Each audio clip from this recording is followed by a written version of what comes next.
విడు మొరటోడు అని వాళ్ళు వీళ్ళు ఎన్నెన్ని అన్న పసి పిల్లవాడు నవ్వాడు.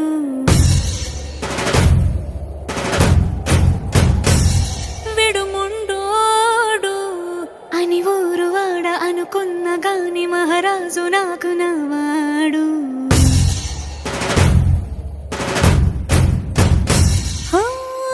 మాట పెడుసైనా మనసులో వెన్న రాయిలా ఉన్నవాడిలోన దేవుడెవరికి తెలుసును నాకన్నా. సూసేకి అగ్గిరవ్వ మాదిరే ఉంటాడు.